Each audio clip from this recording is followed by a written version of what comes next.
ActuFoot Podcast. Le son du ballon.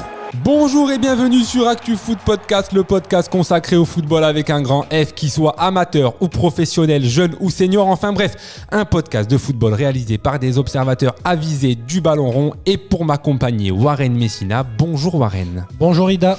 Alors Warren, aujourd'hui on poursuit notre série autour des contrats de joueurs et on va faire un focus sur l'un d'eux qui concerne surtout les jeunes, l'accord de non-sollicitation, plus communément appelé l'ANS. Qu'est-ce que ce contrat ? À quoi sert-il ? Quel club peut l'utiliser ? Pour tenter de répondre à ces questions, nous recevons un agent et avocat, Loïc Ben Saïd. Bonjour Loïc. Bonjour Ida, bonjour Warren, bonjour à tous. Alors Loïc, on parle souvent d'ANS sans vraiment savoir réellement ce qu'est ce contrat. Si tu devais nous donner une définition simple pour nos auditeurs, ce serait laquelle ? Alors une définition simple, c'est pas évident. Alors l'accord de non-sollicitation, c'est un contrat, quoi qu'il arrive. C'est un contrat pour les joueurs en préformation. J'entends par là les joueurs qui n'ont pas intégré un centre de formation, donc pour les très jeunes joueurs, on va dire à partir de 12 ans.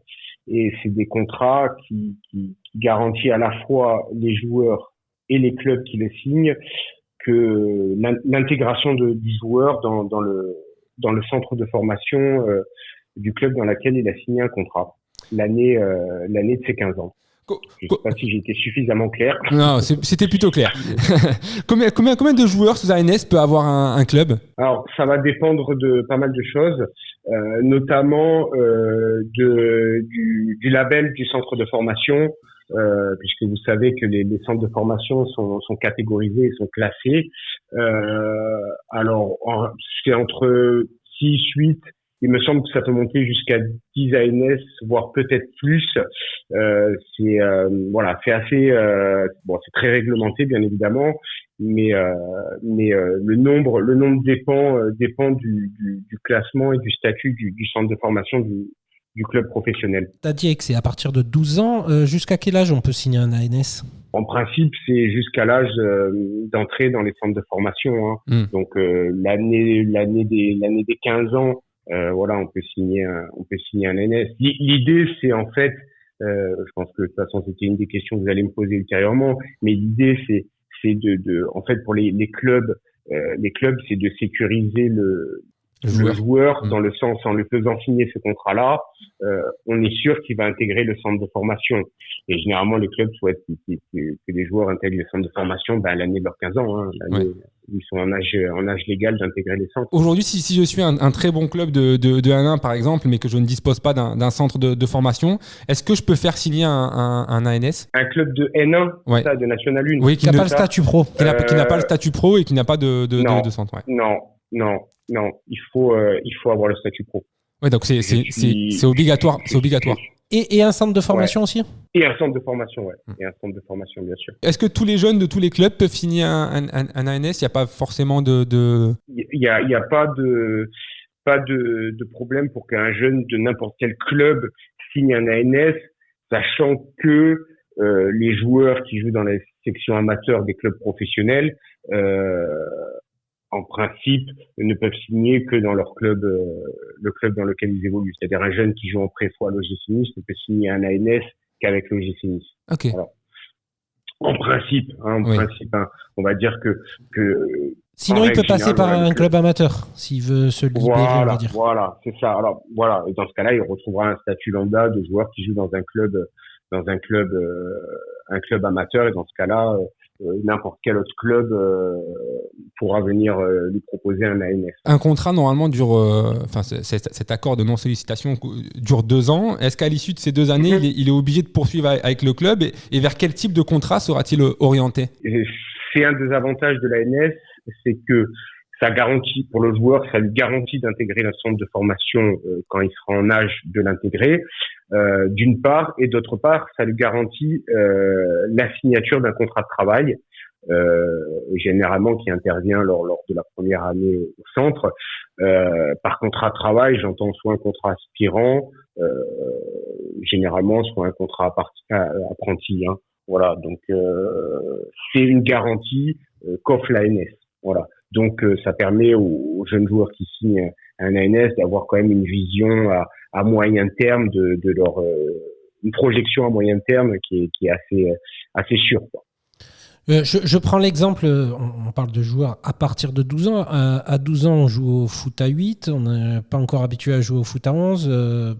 Les caractéristiques sont totalement différentes. Un joueur qui signe un ANS avec un club sombre complètement, devient un joueur lambda, voire très moyen, voire même se blesse à différentes blessures et n'a aucune évolution pendant ces 3 ans, entre les 12 et les 15 ans. À 15 ans, le club est dans l'obligation de le faire entrer au centre de formation et de lui faire signer un contrat? Ou il y a d'autres possibilités? Alors, en principe, oui. Il est dans l'obligation de le faire intégrer le centre et de lui proposer un contrat. Néanmoins, il y a une porte de sortie pour les clubs qui s'aperçoivent qu'ils se sont trompés sur le joueur. C'est la possibilité de pas lui faire signer un contrat, justement. Mais dans ce cas-là, les règlements LFP prévoient que ce club-là devra verser aux joueurs une indemnité qui correspond à la rémunération qu'aurait perçu le joueur dans les 2 premières saisons du dit contrat. Okay. Voilà. Donc le club devra indemniser le joueur. Ça c'est obligatoire, c'est-à-dire que s'ils veulent se séparer de ce joueur et le joueur lui pourra signer dans un autre club pro français ou pas du tout? Alors si le club dans lequel il avait initialement signé l'ANS ne souhaite pas lui faire intégrer le centre et lui proposer un contrat, le joueur sera libre bien évidemment de signer où il le souhaite. D'accord. C'est pas le cas si c'est le joueur qui refuse d'intégrer le centre finalement. Okay. Et dans ce cas-là, c'est lui qui devra indemniser le club. Il y a aussi cette possibilité. Ouais, bien sûr. C'est pour ça que l'ANS, moi, ça nous arrive régulièrement, dans le cadre de mon travail, de conseiller des parents qui se voient proposer pour leur enfant ces ANS. C'est la raison pour laquelle je leur dis de pas s'engager à la va-vite, de bien peser le pour et le contre. Généralement, les clubs font en sorte, quand même, quand il y a une concurrence, d'inviter plusieurs fois les gamins à se rendre au centre de formation pour rencontrer les éducateurs, pour voir les installations, pour rencontrer les coéquipiers. Enfin voilà, hein. Ils font leur travail de mise en avant, mais c'est important, pour les joueurs et leurs parents de bien savoir dans quoi ils s'engagent, parce que c'est très liant. Un ANS, c'est très liant. Alors il y a ce côté sécurité, puisqu'on sait un peu où on va pendant plusieurs années. Et cette valorisation en se disant, on nous a proposé un ANS, ça veut dire qu'il y a un club professionnel qui s'intéresse quand même à mon enfant, donc c'est assez valorisant. Mais le côté revers de la médaille, c'est que si 1 an après ou 2 ans après, en règle générale, quelques mois après, la décision s'avère être prématurée pour X ou Y raison, les faits, les événements ont fait que finalement le club qu'on avait choisi ne correspond plus. C'est liant, c'est-à-dire que si le joueur souhaite unilatéralement, et sa famille souhaite unilatéralement rompre le contrat, ils en assumeront les conséquences financières et pécuniaires. Financières et également en termes de temps, c'est-à-dire que pendant 3 ans, ils ne pouvaient pas signer avec un autre club pro. Exactement. En France. En France, oui, en France. Ouais, en France. Après, après la problématique à l'étranger, c'est que vous le savez tout aussi bien que moi, c'est que les transferts de mineurs de moins de 16 ans sont interdits. Donc s'il est dans la catégorie de moins de 16 ans, il pourra pas partir à l'étranger, sauf exception, mais de manière générale, le joueur ne pourra pas signer dans un club étranger. C'est vrai que finalement, c'est un peu un piège ce contrat, on peut dire, parce que le joueur se retrouve quand même lié d'une certaine manière au club pendant une certaine période. Voilà. Alors c'est là, je pense que c'est comme quand on était intervenu sur le contrat fédéral. Je pense que ça part d'un bon esprit. La théorie est intéressante, mais c'est vrai que dans la pratique, on s'aperçoit que c'est l'ANS sous son aspect valorisant et pour les joueurs et cette garantie qu'il offre est aussi très contraignant pour les joueurs. Voilà. parce que on s'aperçoit que au final c'est plus favorable pour les clubs qui se prémunissent en fait, Oui. qui sécurisent un joueur très jeune. Plutôt que pour les joueurs qui eux s'engagent très jeunes avec un club. Bon, et quand on s'engage à 12 ans et qu'on rentre dans un centre à 15 ans, en 3 ans, il peut se passer énormément de choses, hein. Voilà, donc c'est pour ça que c'est une décision qui est pas à prendre à la légère. Bon, rares sont les parents et l'entourage des joueurs qui prennent ça à la légère. Mais voilà, quand on a le choix entre plusieurs clubs pour la signature d'un ANS, voilà, je pense que la décision, elle doit se prendre. Il faut pas se précipiter. Moi, ce que je dis toujours aux familles des joueurs, c'est de pas se précipiter. Les clubs qui sont intéressés pour faire signer un ANS aux joueurs, ils le seront encore dans quelques mois. C'est pas parce que on décline initialement la proposition des clubs, on leur demande de patienter, que ces clubs-là vont se tourner vers d'autres joueurs. Voilà, je pense que les clubs aujourd'hui ils sont quand même conscients de la gravité de la décision, hein, que prennent les parents pour leur enfant. Donc voilà, faut pas se précipiter quand on a le choix et bien prendre le temps de choisir. Voilà. La question se pose pas pour des joueurs qui sont sollicités par un club. Hein. Voilà, là ça se posera pas bien évidemment, mais quand on a le choix, il faut pas se précipiter. Ouais, faut prendre le temps vraiment parce que voilà, c'est très liant et très engageant et moi, je considère que ça sécurise plus les clubs que les joueurs. Il y a parfois des sommes versées aux parents ou à l'enfant. Est-ce que tu peux nous expliquer comment ce procédé? Bon, bien évidemment, on ne signe pas de club. Certains clubs le font, d'autres peut-être moins. Ça dépend des moyens. Mais peut parfois avoir des très, très grosses sommes à 5, voire 6 chiffres. Comment ça procède? Est-ce que c'est légal? De quelle manière? Est-ce qu'il y a des intermédiaires? Est-ce que c'est au moment de l'ANS? Est-ce que c'est au moment du contrat et de l'entrée au centre de formation que ces sommes sont versées? En règle générale, alors le contrat de travail qui va être négocié ultérieurement à l'ANS, en règle générale, il est négocié au moment de la signature de l'ANS. C'est-à-dire que on sait en signant l'ANS qu'on va avoir un contrat aspirant ou apprenti une fois l'entrée au centre. Donc généralement, ça se négocie, les deux se négocient plus ou moins en même temps. Voilà. Pour ce qui est des sommes d'argent, alors oui, hein, c'est un secret de polichinelle, mais il y a des sommes importantes qui sont versées pour les signatures des ANS, surtout pour les joueurs qui sont très courtisés. Hein, quand vous avez près d'une dizaine de clubs et parmi les plus grands clubs français qui sont intéressés par un joueur, l'aspect financier, bien évidemment, va être déterminant dans le choix des parents. Hein. Donc effectivement, il y a des sommes qui circulent. Alors pour être très honnête avec toi, savoir comment elles sont versées, si elles sont légales, je pense que les clubs se sécurisent à ce niveau-là. Je pense que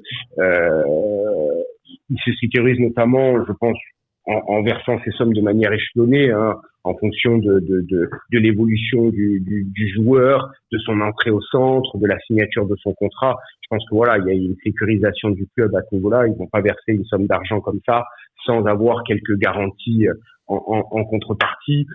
Cette somme-là, elle est versée aux parents de toute façon, ils sont les représentants légaux, hein, donc ça ne peut pas être versé aux joueurs, ils sont versés aux parents. Et pour être très honnête avec toi, la façon dont ils les versent, je suis pas spécialement informé de la manière dont ils réalisent les versements. Ouais. Donc je vais pas raconter de bêtises. Très honnêtement, je suis pas à même de vous répondre à cette question-là. On sait qu'aujourd'hui, il y a, c'est ta profession, tu es aussi avocat, tu as une licence d'agent. Il y a de nombreuses personnes, des agents qui ont la carte d'agent, voire des conseillers en carrière, qui gravitent autour de gamins de plus en plus jeunes, à tout type de niveau. À quel âge on a le droit de représenter un enfant, hein? Parce que là, à 12 ans, c'est un enfant.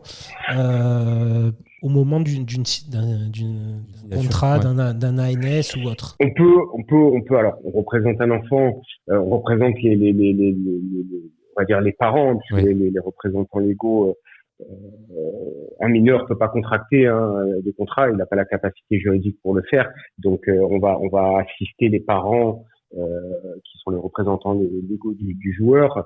Il n'y a pas d'âge minimal. Voilà. Après, je pense que c'est une question d'éthique et d'appréciation.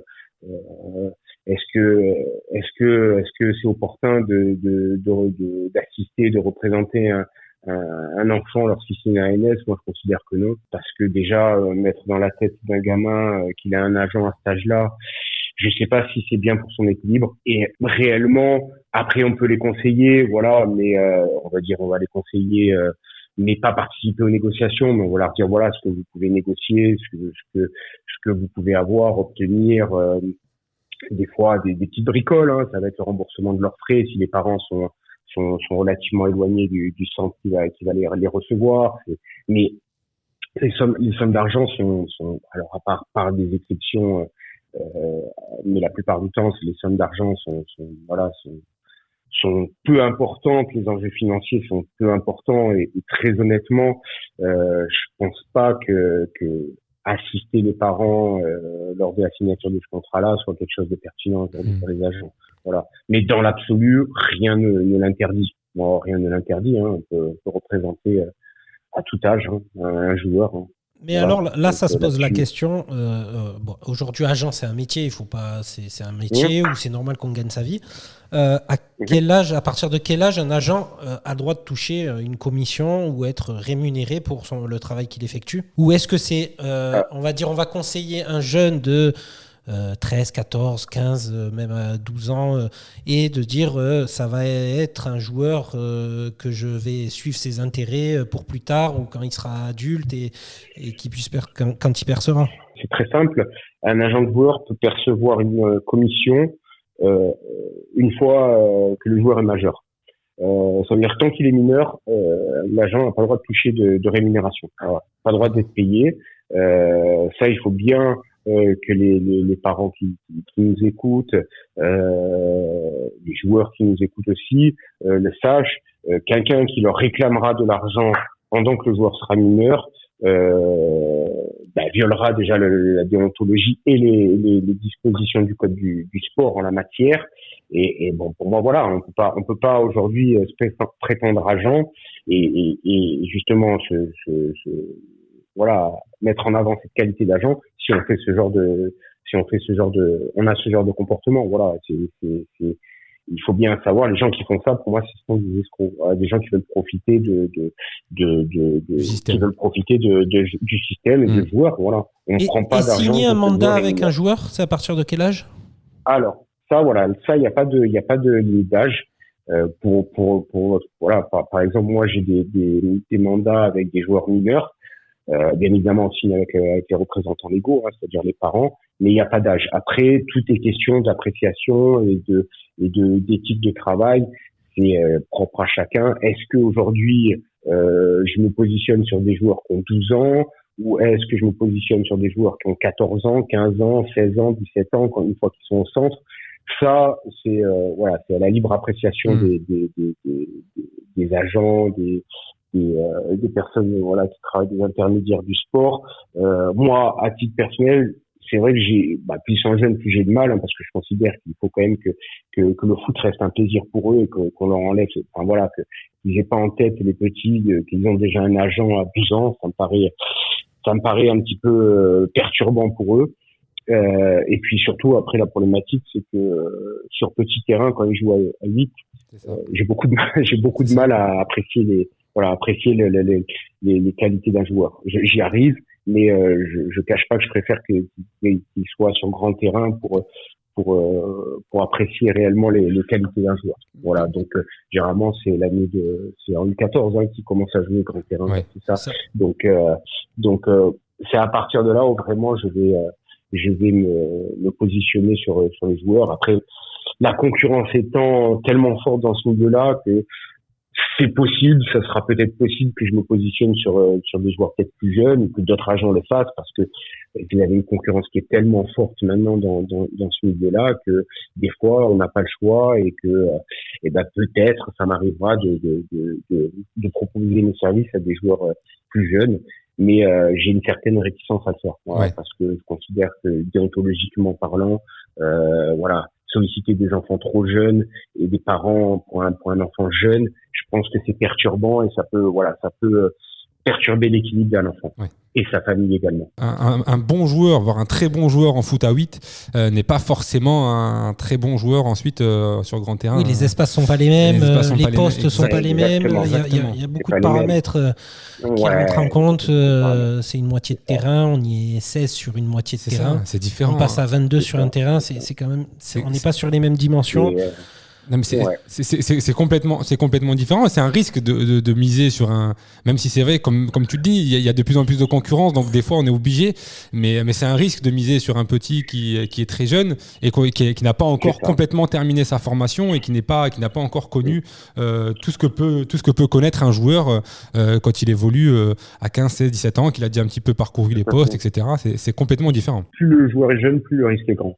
Oui, Ça, c'est être aussi bien simple sûr. que ça. Bien sûr. Voilà. Oui, parce qu'il y a la Parce que plus croissance. la croissance, la marge est importante. Donc en fait, plus on s'occupe d'un joueur jeune, plus on a un taux d'échec qui est élevé. Oui, bien sûr. Sachant que déjà le taux d'échec, voilà, il faut être clair, le taux d'échec est très important. Mais voilà, plus on le prend jeune, plus on s'occupe jeune, et plus ce risque-là d'échec est important. Voilà, ça c'est quelque chose à savoir et c'est quelque chose qu'on prend en considération quand on sollicite l'entourage d'un joueur. Et bon, là, on rentre plus sur ton travail d'agent quand tu regardes un jeune. Est-ce que tu regardes aussi l'entourage, le jeune, comment il est? Est-ce que c'est un travailleur? Il fait attention à son hygiène ou on va dire tu regardes simplement les qualités footballistiques du joueur et après tu essaies de t'adapter aussi avec l'entourage? La première chose, bien évidemment, qu'on voit, c'est les qualités footballistiques, hein. C'est-à-dire que on va le repérer sur un terrain de foot.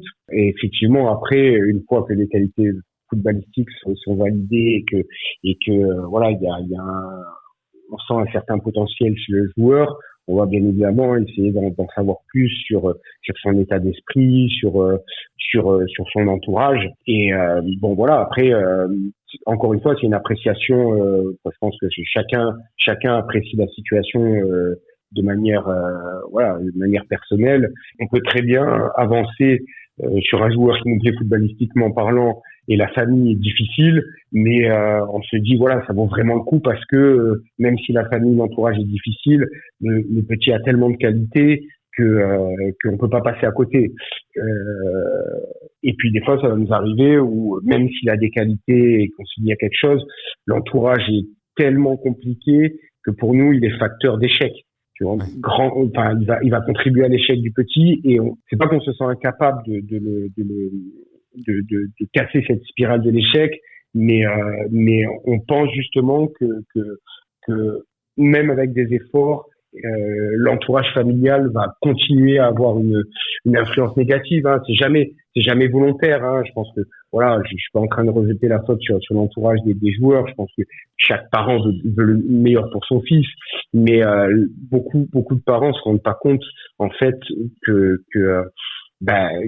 parfois en souhaitant le meilleur pour leur enfant, en fait comment dirais-je, ils leur font du tort. Voilà, mais c'est jamais volontaire, bien évidemment. Mais ils leur font du tort et ils s'en rendent pas compte. Et des fois, c'est très très difficile de leur faire admettre que la façon dont ils se comportent avec eux est plus nuisible que vertueuse. Eh ben écoute, merci beaucoup en tout cas Loïc, merci, Loïc. pour toutes ces précisions, hein. C'était encore une fois parfait. À très bientôt messieurs, excellente fin de journée. En tout cas c'était forcément très intéressant. On a un petit peu débordé, hein, parce que c'est qu'on était parti un petit peu sur l'ANS, on a un petit peu débordé également sur ce rôle d'agent qui est important parce que c'est un petit peu lié quand même, parce que forcément les gens qui vont nous écouter vont être intéressés certainement par ce rôle d'agent. De plus en plus de jeunes sont sollicités de plus en plus tôt. C'est important que les parents se blindent. L'ANS, c'est pas un Graal. C'est ça. Si on devait retenir quelque chose, c'est ça. C'est que le début d'une petite carrière. Le plus important, c'est la suite. C'est ça. Surtout de travailler, d'être sérieux et puis faire attention avec qui on s'entoure également. Et la scolarité, jamais oublier la scolarité qui est très importante dans le cursus. Carrément. Footballistique. Et heureusement, c'est ce qui est bien, c'est que les clubs pro font de plus en plus attention à ça. Donc voilà, j'espère que Ça va être bien écouté par les parents de footballeurs qui Même les jeunes, aspirent, les jeunes qui aspirent justement à cette ANS et qui comprennent bien les enjeux, faire bien attention, de ne pas écouter tout et n'importe quoi sur ce qui se dit. Exactement. Donc il faut être hyper vigilant et comme l'a très bien dit Loïc, hein, ne pas se laisser entre guillemets arnaquer par des pseudo-agents qui vont vous réclamer des choses pour faire signer quoi que ce soit. Donc voilà, donc en tout cas c'était super intéressant. Merci beaucoup Warren, on remercie encore une fois Loïc et puis on se retrouve très bientôt pour un nouveau numéro d'ActuFoot Podcast. À bientôt.